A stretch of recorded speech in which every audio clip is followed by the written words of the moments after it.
Before I start the video off, I gotta say, anytime I think of an SM64 hack to play, I try my hardest to just not play something made by Kaze.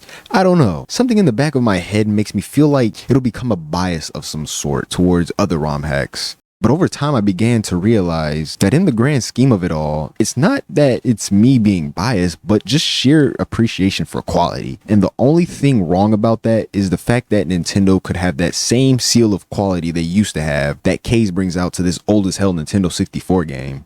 But they don't. They let things like the Wii and DS iShop die out while people can't re-download their purchased licensed copies of the games on those platforms, while ignoring people's questions about it, while also announcing killing off the 3DS and Wii U eShop. Jeez, no wonder why people are starting to become public about how shitty they act towards contractors, and among other things. I don't know, maybe following a shitty practice of treating people like shit isn't the best way to handle a business or run it. But you want to know what's even more sad about this? It's the fact that we all know that nothing will change and ultimately business will resume as usual. Man, it's times like these where I still wonder, what would be of Nintendo if Iwata was still around and Reggie had never left his role as president at Nintendo? Because it seems the only time that we ever hear about the current presidents at Nintendo is when they either debunk or fuel a Switch successor hype and literally nothing else. And that's pretty damn sad. So by now you might be thinking or asking yourself what any of this has to do with the video. Well, it has to do a lot actually. When a majority of fans want something out of their beloved franchises that the original company fails to bring or outright neglects their own intellectual properties from, while it is sad that that same majority will blindly accept the company as a they can do no wrong as copium, meanwhile the small rare few will decide to take on the challenge with their own hands for what the company neglects to do, as they neglect the trust and foundation that they built upon for their fan base. But most of the times with every fan game, fan art, ROM hack, fan modification, overall anything that's a fan creation or project or something fans develop, just know that it always started with one person, along with their desires and ambitions for what they love, and no amount of DMCA, takedowns, copyright claims and strikes, cease and desist, and even lawsuits from the actual companies themselves. Nothing can stop fans' dreams and ambitions for something that they believe in. It may be hard, but even if one goes down, another can and will rise to finish and complete what was left. Never underestimate the power of fans and the potential that they can bring upon something that they truly love and hold dear to themselves. Yeah, I know I kind of got into a whole philosophical ramble. I just needed that out there for both myself and any potential creators out there that may need some inspiration. So hopefully that kind of helps you. And if you feel like a friend might need that, please send it to them. Like it doesn't have to be the whole video, but just, just that little spiel. But Kaze, my bro, my guy, my dude, maybe I didn't explain properly when I said you are an inspiration. You are one of the many inspirations out there, and definitely one hell of a force to be reckoned with. Please don't ever change. Even if you do leave the SM64 ROM hacking community and venture out into your own type of IP. Super Mario Through the Ages, made by Kaze. The story is simple. Someone stole Mario's rights to his past adventures, and therefore he could no longer vacation in his mansion on his secluded island that he somehow owns. Yep, that's it. Not gonna lie, these ROM hack stories are getting more and more better than the official games, I swear to God. But anyways, Mario, I'm guessing he's kicked out of his mansion, is forced to embark on an adventure across various lands with different biomes, time periods, and different universes that contain their own type of references, as well as some levels being actual references. But unlike his last hack, Peach's Fury, there's no fancy, spanchy Mario Odyssey movesets, and it's all vanilla controls. And you know what? I think that was a good decision. Not every Super Mario 64 ROM hack needs to change Mario's movesets to be some sort of hybrid to either Odyssey or something that's completely new. I don't want to say gimmicky, but let's just say features. Yeah, features. That works way better. As long as the rest of the game is good and can back up for it, I'm pretty sure it can do well. And with this ROM hack, it certainly does. It's not all vanilla though. For when you get enough stars, you can use them as currency to buy Pokemon partners, which will allow you to clear specific tasks you need to complete the game.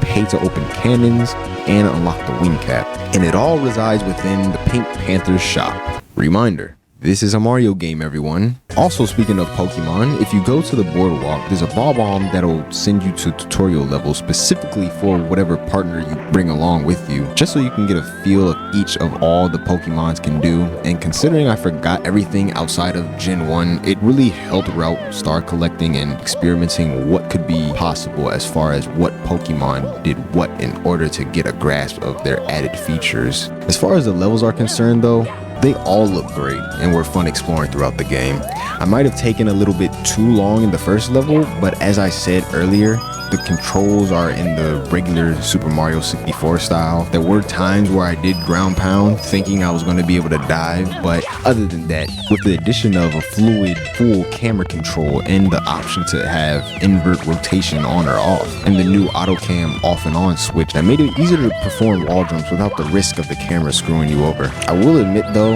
that at times I did fight with the camera because I wasn't adjusting quickly, but it's still a good feature that I hope people decide to implement more in their ROM hacks. I was a little bummed out the 60 FPS didn't make a comeback, but maybe there will be a patch sometime later.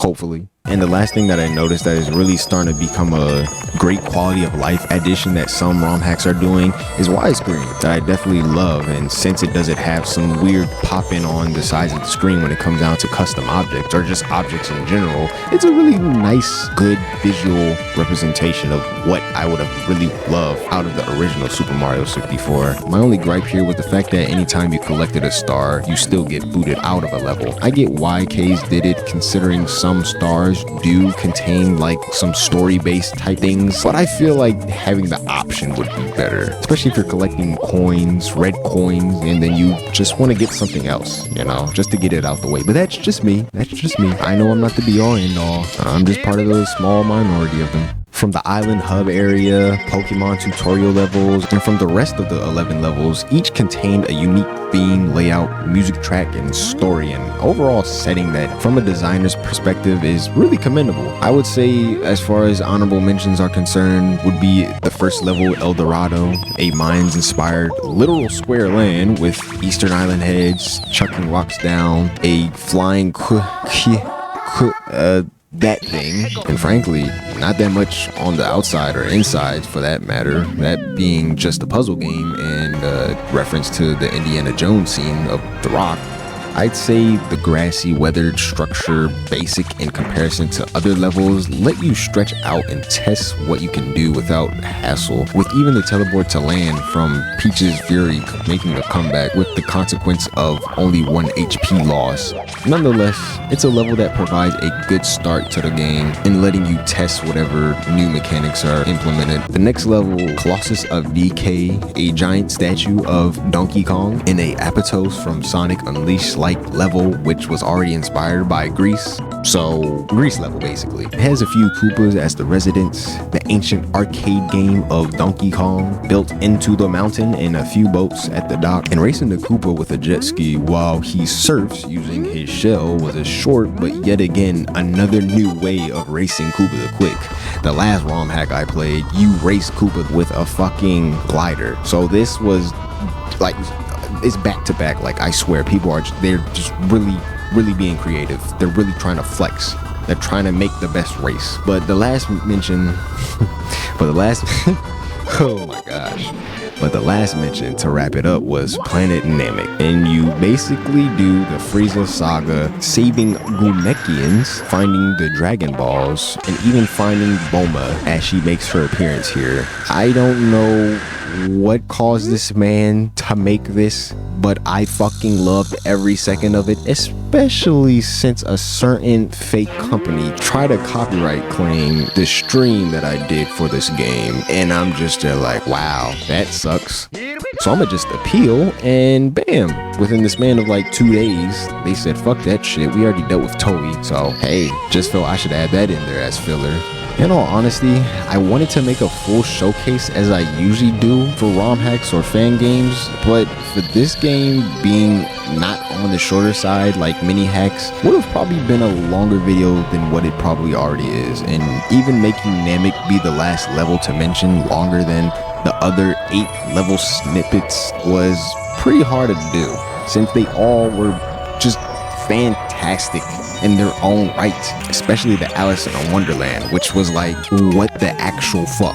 But I can only leave you all with this: play this game for yourself if you are able to, because this 95-star ROM hack requires you to play it to fully enjoy what it has to offer. Go look up Parallel Launcher if you use Windows, fuck Project 64, but if you have Android, look out for Mupin 64. It's on the Google Play Store. And other devices, I don't fucking know. Mac, I don't know. I think that also works with Parallel Launcher. I mean, it's basically RetroArch, but like stable for once. As far as this ROM hack is concerned, it was really fun to play. In all honesty, I wanted to name this YouTube video Mario's Time Machine 64 because, in all honesty, it's basically like the same premise of those SNES games or NES games. I don't fucking remember. I've never played it, but yeah, it's like you go through different eras into the time, you find the different references, Jesus Christ, like I can't talk off script, which I'm doing now, and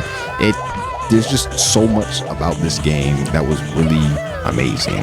The many Pokemon you can have as partners, the different unique levels that have their own completely new assets and new design for enemies and creatures, the citizens, like all of this was really nice, and Kaze is just Jesus Christ. I know it sounds like I'm sucking the man's dick, but for fuck's sake, man, like if it's there for the picking, I mean, wait, what? Scratch that. The game's good. He makes some good shit, like holy crap. And some people have the nerve to say he doesn't make his shit on actual hardware be 60 FPS. Meanwhile, this Chad just makes a video, a small clip, just to flex on people that he's been able to do this stuff.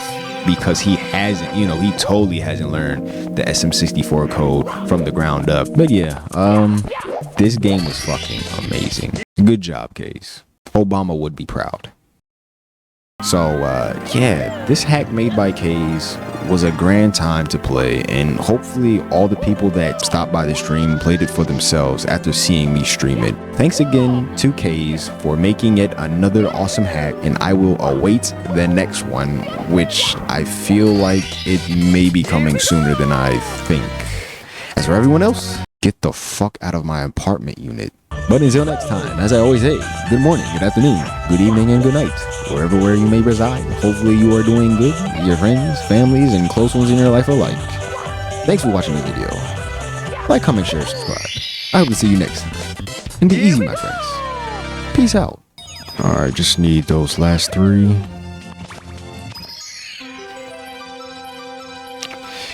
I have 1, 2, 3, 4, 5, 6. Wait. You sly bastard.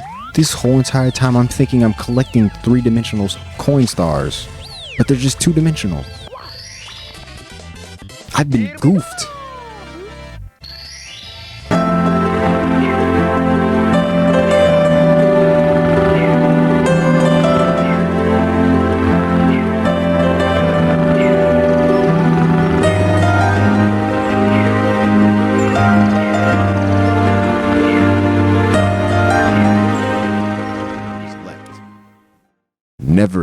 Never underestimate the power of fans and the potential that they can bring upon something that they truly love and hold dear to themselves. Damn, that was perfect. God damn, motherfucker, Jesus. Ooh, I love that shit. Testing. 1, 2, 3. Please do not judgment me. Sorry if there's anything in the background. So, as usual. Wow, a car alarm decided to go off. That's not going to get recorded at all. Whatever. Super Mario 64. Wait, no.